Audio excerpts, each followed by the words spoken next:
कल्याणदा, आपको क्या लगता है जो क्लेम कर रही है बीजेपी की ये तो मां माटी और मानुष की लड़ाई है, टीएमसी से तो लड़ाई नहीं है क्योंकि ये सब बर्बाद कर दिया था वहां पर दीदी ने, तो अब तो लड़ाई इसकी है। हम लोग तो बीजेपी के साथ नहीं लड़ते हैं। इधर बीजेपी कोई पार्टी नहीं है पश्चिम बंगाल में। हम लोग तो लड़ते हैं इलेक्शन कमीशन का अगेंस्ट में। हम लोग तो लड़ते हैं कुछ कॉन्स्टिट्यूशनल इंस्टीट्यूशन का अगेंस्ट में लड़ते हैं। हम लोग तो लड़ते हैं बीजेपी का गुंडा का साथ। हम लोग तो लड़ते हैं बीजेपी का जो मनी पावर है उसका साथ। हम लोग तो लड़ते हैं नरेंद्र मोदी अमित शाह का साथ, not the BJP party. And उन लोगों को कोई जानकारी नहीं है बंगाल के लिए। पर आप बंगाल का मंत्री की बात का आवाज कभी नहीं देश सुना के है। प्रधानमंत्री और गृह मंत्री की बात कर रहे हैं और आप कह रहे हैं कि आप कॉन्स्टिट्यूशनल संस्थाओं से लड़ते हैं, यानी आपको भरोसा नहीं है। नहीं है ना, नहीं है। इलेक्शन कमीशन के ऊपर हम लोग का कोई भरोसा नहीं है।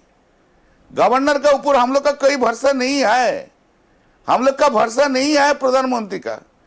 और अमित शाह के बारे में क्या बोलेंगे? His brain is a devil workshop. शैतान का बुद्धि चलता है उनको, किधर का कि कैसे गणतंत्र को काटना है, दिग्गज देना है आदमी को, ये सब ब्रेन में उनके लोग को उनको चलता है। कभी देश में ऐसा खतरनाक पार्टी कभी नहीं आया पाया उनमें जी, जितना खतरनाक कभी हो गया। पर आप क्यों खतरनाक? ये लोग किसी को नहीं मानते, ये लोग किसी को नहीं जानते। डेमोक्रेसी को जो खत्म करता है उससे ज्यादा खतरनाक आदमी देश में कोई है?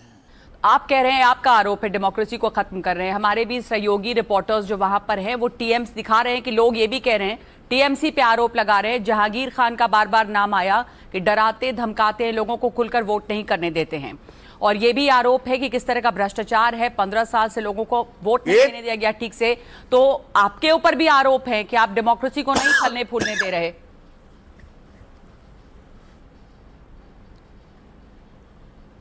सुनिए, कोई मुस्लिम लीडर को नाम लेके उसको दगा देना बहुत इजी काम है। यही तो बीजेपी कर रहे हैं। थोड़ा 40-50 महिला को देके प्रोटेस्ट कर देता है, बस यही तो काम है। तो चलिए ना, प्रोटेस्ट का एक कंपटीशन हो जाते हैं। कितना महिला को लेके बीजेपी आता है और कितना महिला लोग को लेके हम लोग आते हैं। हमारा लोग जब उनका खिलाफ में बोलता है तो हमारा लोग को अमित शाह का सीआईएसएफ सीआरपीएफ पिटाता है और उन लोग को जो मर्जी वो कर रहे हैं। कहाँ है डेमोक्रेसी? तो ये चुनाव वोटर का राइट जब छीन लेता है, उससे ज्यादा डेमोक्रेसी में खतरा क्या है? तो ये चुनाव कैसा रहा आप लोगों के लिए? आपको क्या उम्मीद है कल के लिए? क्या आपको लग रहा है कि वहां पर केंद्रीय सुरक्षा बलों के आने से जो शांतिपूर्ण ये चुनाव में हम लोग 210, इस चुनाव में हम लोग 210 से ऊपर रहेंगे।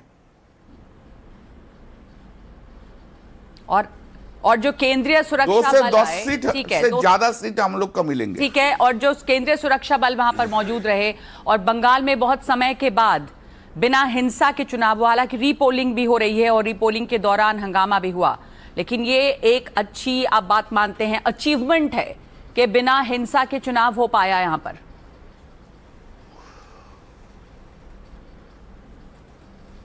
जब पहलगांव में इंसिडेंट हुआ ना, तो अमित शाह का कोई केंद्रीय सुरक्षा नहीं रहे थे। हाँ, और बंगाल में 2500 लेके आ गया प्रधानमंत्री नरेंद्र मोदी अमित शाह।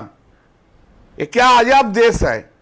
जब पाकिस्तान ने अटैक किया तो अमित शाह बिल्ली का माफिक घर में घुस के बैठा था, और अभी 2500 कंपनी फोर्स लेके इधर वीर बन रहा है। कल्याण बैनर्जी, कभी ये 2500 फोर्स कभी मणिपुर में भेजा था? कल्याण बैनर्जी, आप अमित शाह गृह मंत्री हैं देश के, उनके लिए बोल रहे हैं। आपने पहले भी इस तरह की भाषा बोली जो कि बहुत अच्छी नहीं थी और लोगों को वो पसंद नहीं आया कि आप इस तरह की बात बोल रहे हैं। तो ये सिर्फ आपको अच्छा नहीं लग सकता है। बात आपको अच्छा नहीं, आप देश के गृह मंत्री की बात करते हैं तो क्या इस तरह के शब्द कहने चाहिए? जो है हम तो बोलेंगे। बहुत धन्यवाद हमसे